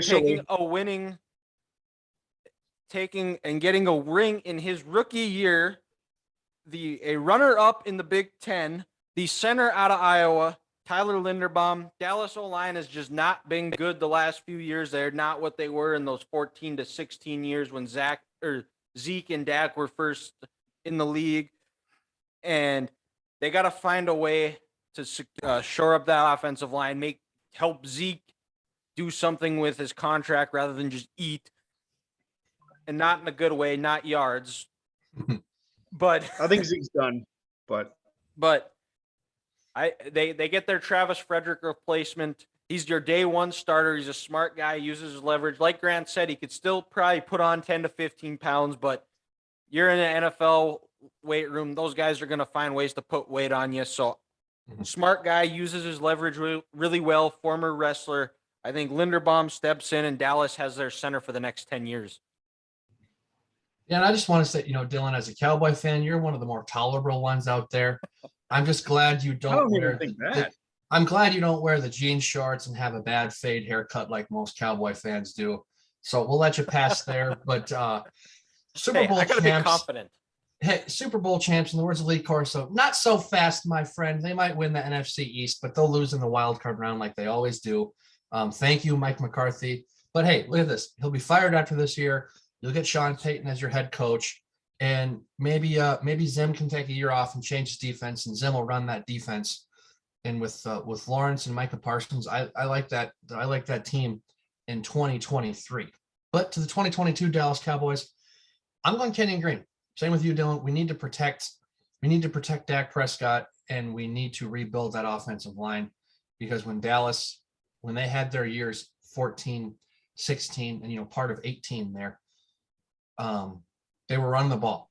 And my eyes, less Dak, more Zeke, more Tony Pollard. We're going to control the game. We're going to keep our defensive line fresh, because we're going to dominate the other team's defensive line. We're going to be physical at the line of scrimmage. And then also, with losing Cooper, now that CeeDee Lamb jumps into your number one, can you trust Michael Gallup? Is he going to be healthy for a whole season? We're going to get back to owning the line of scrimmage. Kenyon Green can be a come in day one starting left guard. You lose Connor Williams. And we're going to, like I said, get back to running the ball, being physical, and doing what Dallas did best when they were winning games. Yeah, I did line too. Same guy, Kenyon Green. No, they need the help. Their interior O-line's been pretty crap, like Gress said, for a couple of years now. So get some new blood in there, see what happens, and still see Zeke suck, but Pollard will do well. I just want him to win. Just make it. At least make it to a NFC Championship at this point. That's fair. I respect that. I mean, Vikings made it there, but we'll never win, so it's whatever. But no, it's an exciting time. We're gonna go circle the wagons and smash some tables now, guys. The Bills are on the clock. Yeah. So yes, no, exciting, isn't it? But honestly, this roster has really no holes. It's the best roster in the NFL. It is 100%. Not even a question. They should have won the Super Bowl last year. As a Chiefs fan, yeah. I will say that. But fair. You know what? Maybe they'll run the ball if they draft Breece Hall. That's what we're gonna go with. Let's go. Yes. I mean, hey, I'm right there with you, dude. Breece Hall. I don't even see another position to draft, honestly. No, they really don't, because they have a great two in Gabriel Davis, Devin Knox. I mean, Tre'Davious White's coming back, I think, from a torn ACL. You got the two best safety combination in the NFL. You signed Von Miller to a 6-year, $120 million deal. It's Ed- stupid. Edmonds is one of the best young linebackers in the league. They're going to learn from their mistake last year when they kicked the ball in the end zone there at the end of that playoff game. But I'm with Ethan. I think Breece Hall out of Iowa State. And, this is a culture pick. This is the kind of guy, 2 years ago when Iowa State went into Austin, Texas and beat Texas, Breece Hall goes 5-star culture over 5-star players. And this is the kind of guy Sean McDermott wants on his roster. Takes a load off of Josh Allen, because that's the one thing I think the Bills need. They need a consistent running game so Josh Allen doesn't have to be that guy going forward. And you compare Breece Hall with Devin Singletary, you got a little thunder and lightning combination. And when it gets cold in December, you're not going to want to tackle this guy.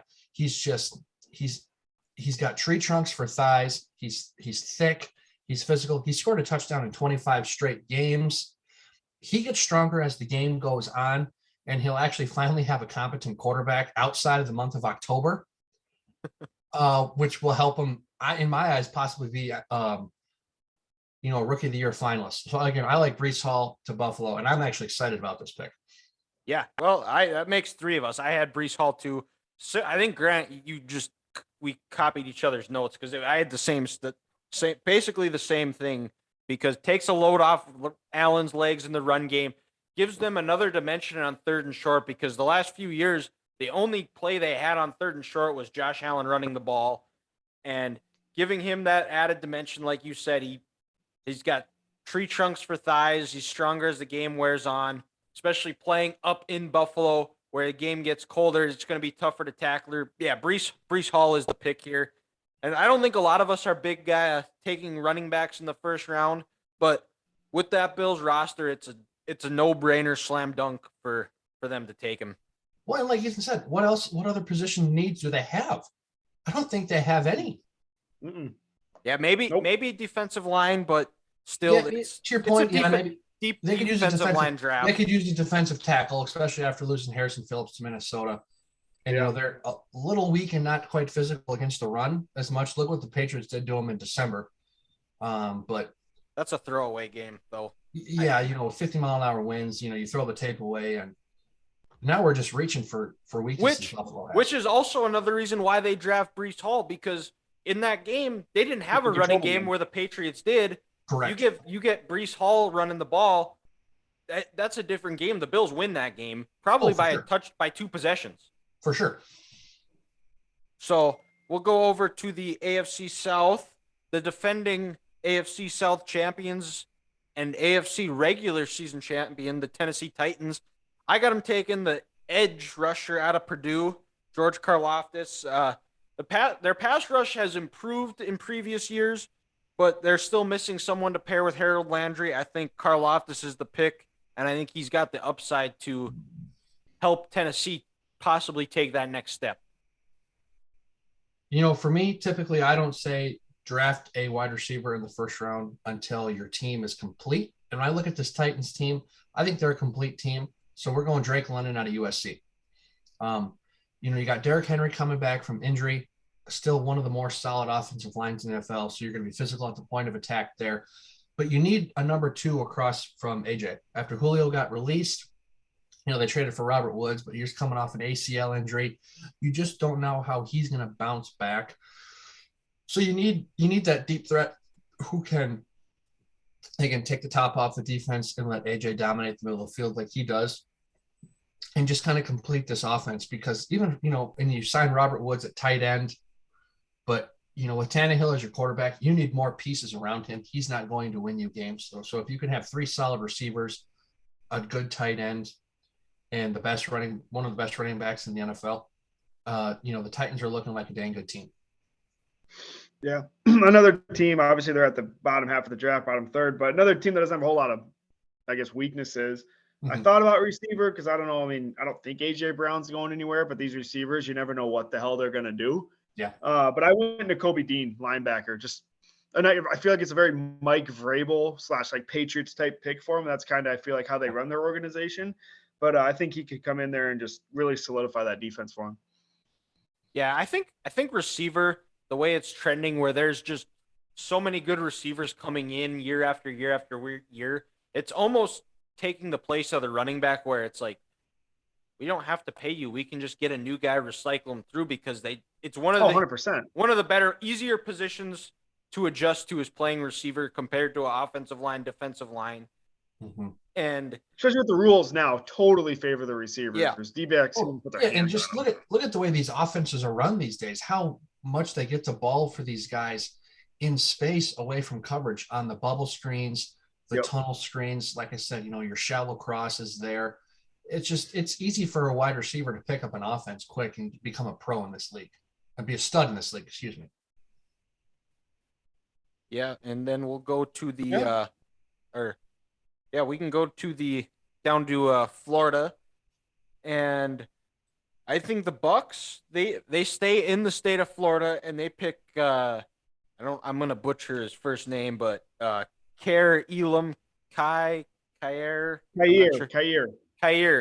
Thank you, Ethan. I don't know. Elam, the cornerback out of Florida. The Bucks secondary last year was completely plagued by injuries. I think they lost a guy or two in free agency. Bring Elam in. He's going to provide depth to that secondary, especially later on in the season. Playoffs wear on, you're going to need that secondary depth. No, dude, I'm right there with you. I was battling between guard and defensive back because, like you said, Tampa Bay was just rocked by injuries last year. And, when you play as much man coverage and you want to be as aggressive as Todd Bowles does, you need a lockdown corner. But they have the ultimate trump card, and that would be number 12 and Tom Brady. When he comes out of retirement for probably his last dance, you do everything you can to protect him. And when you lose Alex Kappa to Cincinnati and, Ali Marpet retires, you need to keep him upright. It was the tale of two playoff games last year. Against the Eagles, Tom had a clean white jersey. Nobody touched him. Against the Rams, he was getting harassed all day. Donovan Smith had the worst game of his life. Tristan Wirfs was out. Aaron Donald was getting pressure up the middle. So Zion Johnson, a guard from Boston College, comes in. And the best part about that is he can play next to Ryan Jensen. He can learn from him. You can play next to Donovan Smith. You could possibly play next to Tristan Wirfs. You have pros who are going to help keep Tom upright and make him happy for his last dance to see if he can get Super Bowl ring number 8. I agree with Grant. Sorry, Dylan. I've agreed with him a lot more than you. So I'm going Zion Johnson. Losing Marpet, I think it was their center, right? The other guy that left. Well, Kappa was the other guard. Jensen came back. Other guard. Okay, other guard. Yeah, but yeah, losing 2 of your 3 interior guys, like you got to replace one of them with a young guy. So yeah, I think they almost have to go O-line at this point. Yeah, I thought I considered it. We have to go back to Green Bay, unfortunately. Now thinking about it, I probably should have went. Oh yeah. God damn. Boo. But I should have went O-line, but I went David Ojabo. I mean, they've been known to kind of pick these guys that maybe aren't going to be ready right away, whether it's injury or you pick your quarterback when you have Aaron Rodgers, which still absolutely blows my mind. But Ojabo could be a heck of a player for them. Zadarius Smith's still gone. Honestly, I don't even know what they all have if they signed anyone else for edge rusher, but I think Ojabo, give him halfway through the year, I think we'd probably be ready to go, I would assume.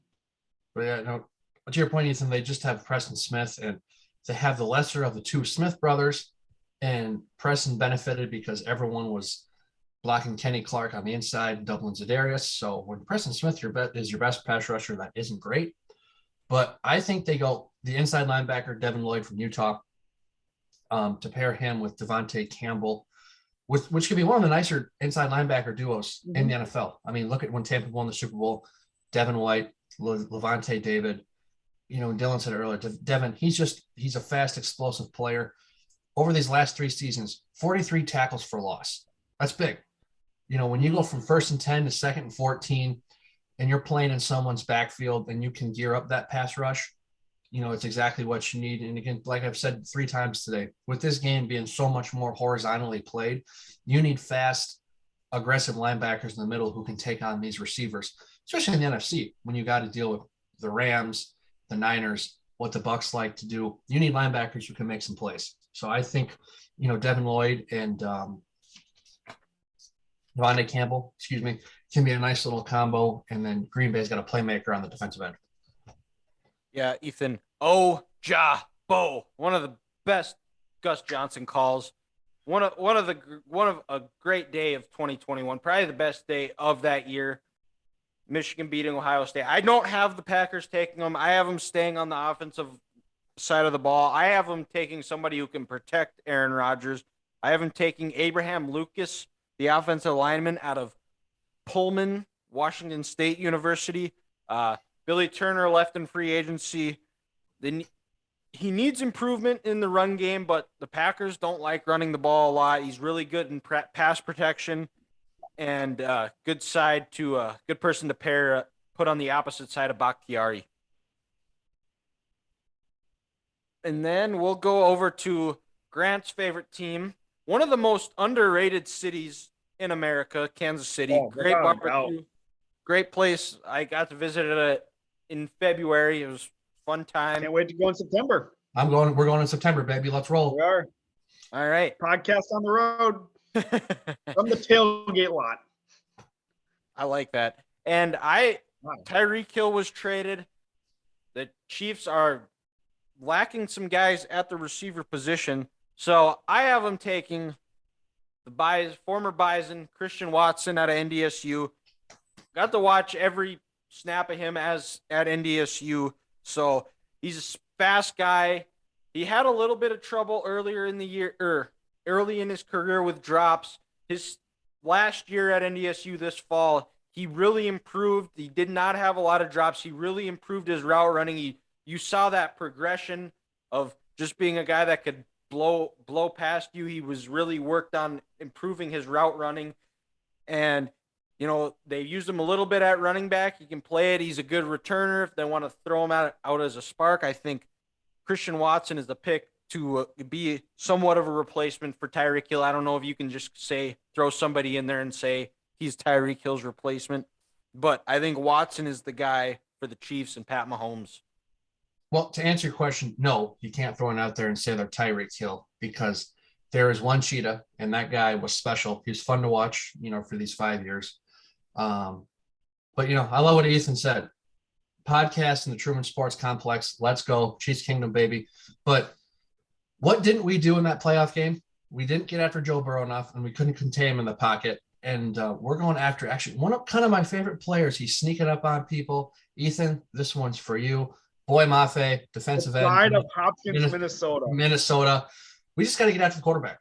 Frank Clark's been inconsistent these last 2 years. He had a good 2019 season. Melvin Ingram, he's still a free agent. Don't know if the Chiefs are going to bring him back, which I think they will. Again, like I said earlier, I think that'll be a June free agent signing coming in closer to the year. But they need an explosive guy with rare athletic abilities off the edge.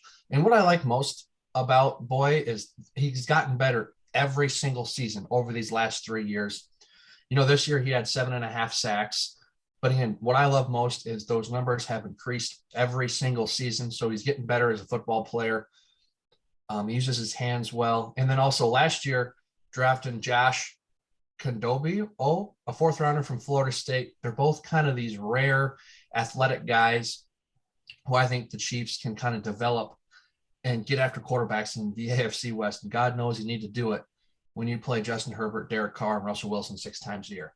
So we're getting after the team's quarterback. Again, we're attacking. That's what Spags does. Boy Mafe out of Minnesota.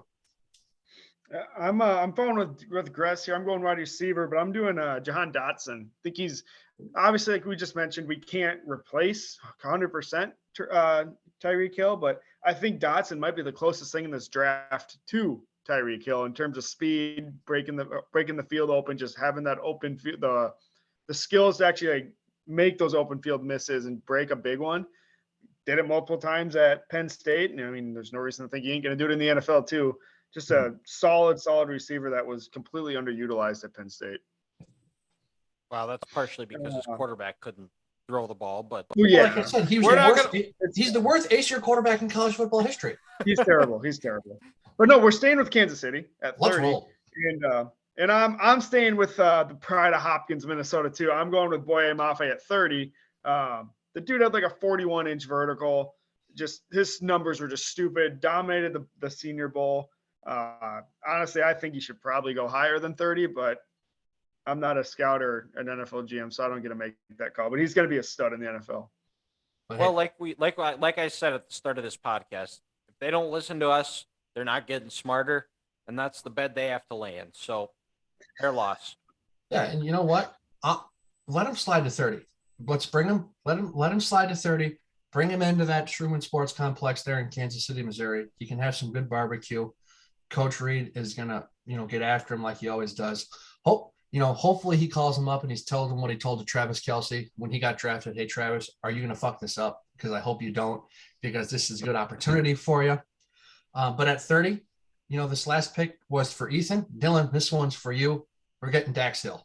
Yeah. The versatile Nice corner, nickel corner safety guy from Michigan. And like you said the other night, he's a versatile player and he's not afraid to tackle.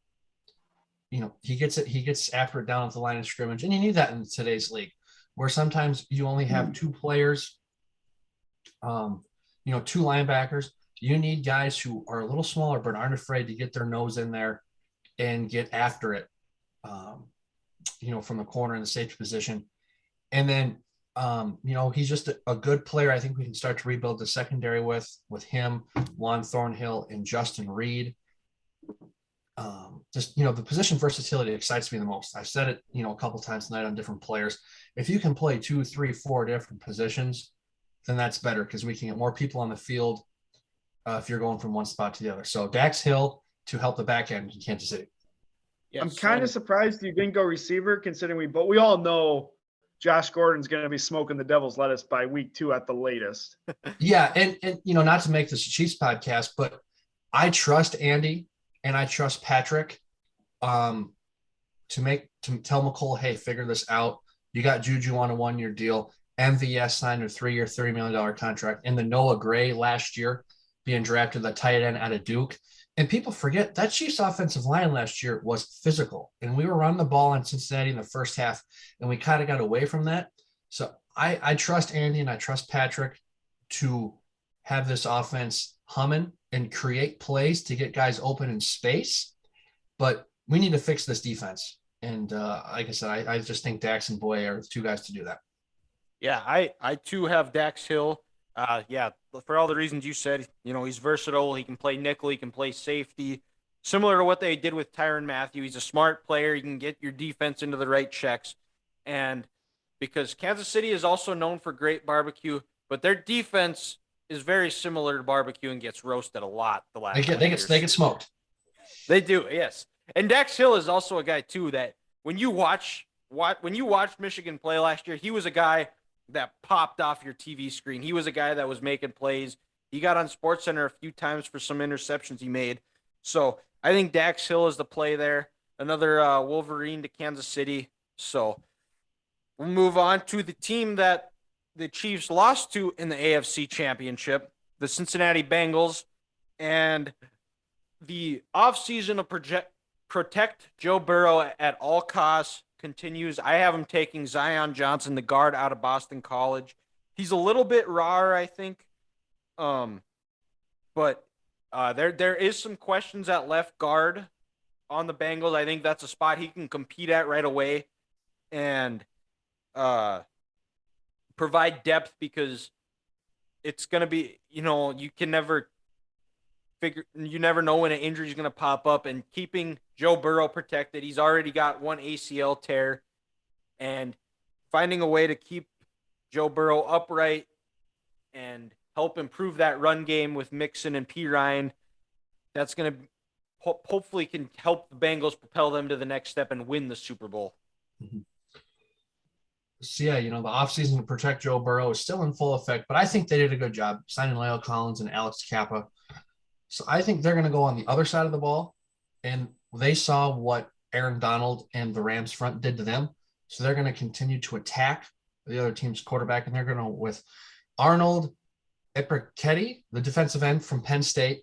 You have Trey Hendrickson on one end. You have, DJ Rader. He's a nice nose tackle, but you need someone on the other side outside of Trey to get after the quarterback.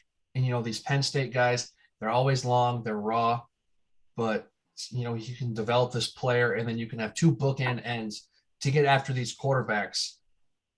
Because like we said, the Bengals lost the Super Bowl because they couldn't protect theirs. They protected theirs with men who have been in this league, and they're going to take a young outside edge rusher to continue to attack and get after the opposing team's quarterback with Trey Hendrickson. I'm going defense too, but I'm shoring up the secondary. I'm going with Kaiir Elam. Help them out a little bit. They just tagged their safety, but I mean, why not get a guy that can shut the other receiver down and get the ball back to Burrow to do his thing. But I guess I got to finish it now, huh? We're going back to Detroit. Back to Detroit. Yeah, gosh, gotta Motor love City, that. baby. Oh Great man, state, nothing though. better. Yes. Actually, there's a lot of things better than that poll. That was definitely sarcasm. But we're going with Daxton Hill. We're staying with Michigan's own. Detroit's gonna just love their Michigan men out of this draft today. Daxton Hill and Aiden Hutchinson. I don't know, Ethan, did we have the same notes? Because again, Detroit taking another Michigan man. But we're going Michigan with stick up for each other is what I'm told. we're going with Mr. Ajobo. And it's taken Ajabo. I apologize. It's taken two defensive ends wrong. Absolutely not. Because you cannot attack the opposing team's quarterback enough. And look at what these two men did this year for the Wolverines. Dylan would know firsthand. They just made other teams' games miserable because they got after it on both ends. Dan Campbell, this is who he is. He wants to get after the other team's quarterback. You know what? You might take us down, but on the way up, we're going to bite your kneecap. And I think these two Michigan men are just guys who you want on your roster. And again, they're culture picks, which is exactly what Detroit needs. They need to change that locker room. And the crazy part is this: they pick again at 34. After getting these two bookends, they could get a guy like Andrew Booth, a good corner from Clemson, to help shear up your back end too. So if Detroit can get these picks right, they can have a nice defense here in the first 34 picks and get this team in the right direction. Yeah, for sure. And to wrap up the first round, I have the Lions taking a quarterback, Matt Corral out of Ole Miss. I think he was probably one of my favorite players to watch this year. He was exciting in Lane Kiffin's offense. Got hurt in the Sugar Bowl. I think that hurt his stock. I think he would be going higher, but I think there's some questions with his injury. But Detroit, they get that fifth year. Jared Goff, I don't think they're looking at him as a long-term option. Draft a quarterback to get that fifth year, and Corral is that pick.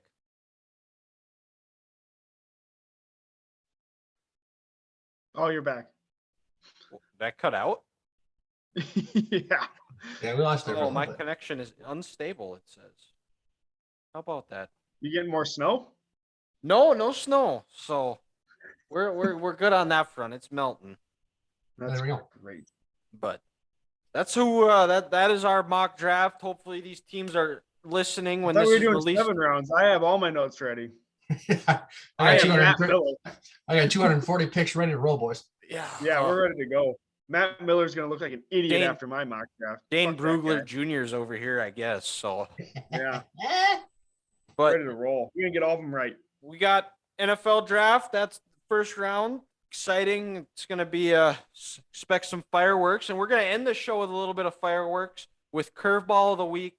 And this one, we're going to go with the worst TV movie character. Just the guy that you just very punchable. Just when you see him on the screen, it's just it makes you cringe. Just like it just frustrates me, or like it just or just in general, just an awful person. And I'll start, and we can do two here. I'll start, and then we'll just go back similar to what we've been doing the draft snake style. So I'm going to start, and this is one of my favorite shows of all time. Rafi from the league, just a guy who is I think a legit war criminal, not confirmed, but just the things that comes out of that guy's mouth, and then he goes with Dirty Randy, and then it just gets even crazier. So I think Rafi is my first pick.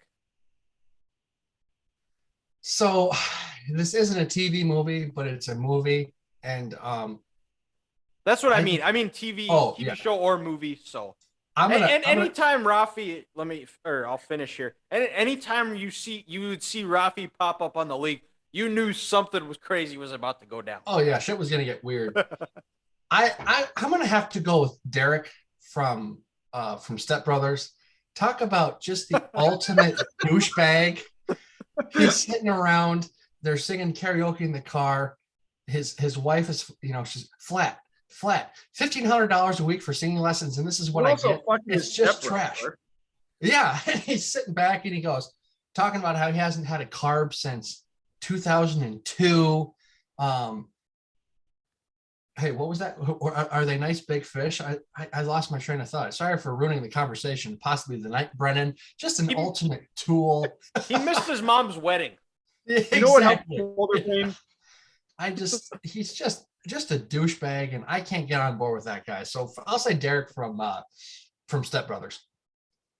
I guess mine's not a movie, but a TV show. I guess Kim Kardashian. Like she is the terrible person on the earth. Like you are literally paid to do millions of dollars to literally do nothing with your life. You sit in front of a camera, you put makeup on and get fake boobs. Like what the fuck are we paying you for? And like fake everything. Like what Barbara Walters. Like what Barbara Walters said. Follows you. It's just, it makes no sense. Why are we paying these women to literally just make our lives worse? That's a great point. I can't, I want to extend that to the whole Kardashian family. I think they're all worthless. They're nasty. They're nasty people. She's probably the reason Lamar OD'd. You're probably right. So, which is just a shame. He's a good guy. He means well. But yeah, I'm with you, Ethan. I'm the whole Kardashian family. They're just nasty, worthless people. They're just a terrible human. Just terrible. All right, Ethan, you got another one. Golfing terrible. You have another one? Well, yeah, you got back to back. Oh God, I had a second. We might have to ditch the snake order here, Gress. Since this is your question, you got to go. Okay. Yeah, man, I gotta think this over. This is tough. Another one is this is a little bit of a different one. This one actually just popped in my head, and it is from the movie. Now, what movie is it now? Oh, Dinner for Schmucks. Steve Carell's character. Just, yep. Just awkward, cringy. Just a guy that's like, you're watching it. What are you doing? What are you doing? What are you doing? Why are you doing this? Just leave. Like, just get away. This movie should have ended a long time ago. Insert the. You're done here. You're done. You're done. You're done. You're done. Ooh, so this is kind of an oddball one here. I'm going to go with my one of my favorite shows of all time from Mad Men. We got Betty Draper. Good. That is a good one. As a wife, she really didn't love her kids. She did not treat Sally well. The two kids she had with John, she didn't treat well. She was just kind of always just a nasty person towards Don and even Francis towards the end there. And I want to say Matt Weiner, the creator, he did a really nice job of making herself as a character just not liked at all, because she didn't care for her family. She was always just condescending. And, January Jones, she's a good actress, but Betty was just not a good person at all. So I'd have to say Betty Draper, or Betty Francis, excuse me. Yeah. I know you guys don't like Grey's Anatomy very much, but Owen from Grey's Anatomy just irks me, just grinds my gears. Everything he touches, he ruins. His wife left him, or one, he almost blew his wife up in military. Then they divorced. Then he married a different girl. She got brain cancer and was a drug addict. They got divorced. Then he went back to his first wife. Then they broke up again. So this guy's life is just a disaster. He's just an idiot. And I can't stand him. His kids hate him. It's just, I don't know. And for the record, it's embarrassing. Like, at what point do you just give up? And for the record, I've never said I dislike Grey's Anatomy. Just never got into it. So I don't have an opinion on the show. Owen sucks. And what a stupid name, Owen. Wow. Wow. When I get better equipment, that might go on the soundboard. Wow. Wow. But Grant, I know you're a Seinfeld guy, so you might have an idea of where I'm going with this one. Another just an honorable mention would be Newman. Newman. That guy was the worst. And he was like just the perfect hateable character, just the way he looked and everything, and just the way his like mannerisms were. It was just Oh, Well, and Newman. the Newman- And the way just Jerry says, hello, Newman. Oh, Newman. And then just an honorable mention for Newman. He was going to deliver lunch to Mr. Steinbrenner for George one day. And then George sees him in the hallway and he said, Newman, what are you doing? Shouldn't you be working out delivering lunch to Mr. Steinbrenner? And he goes, well, I can't work today. It's raining outside. Newman, but you're a mailman. You deliver people's mail in the rain. You can't stay at home. You're a mailman. That was a good one. Yeah, no, yeah, Newman, he's just the worst. And then the spitting fiasco in season 3 with Angel. Yeah, with Keith Hernandez. Yep. Keith Hernandez. Uh, the rogue loogie. The daughter from Yellowstone. I freaking hate her. I wouldn't mess with her. I mean, I'm not saying I would mess with her. I just don't like her. Okay. That's fair. That's fair. I think I she's a respect that. you-know-what. I'm not going to say it on here, but she's a you-know-what. Yeah, I went there. She's a strong, independent woman. And with that, Yep, we will wrap nailed it up it. and we'll talk to you next week.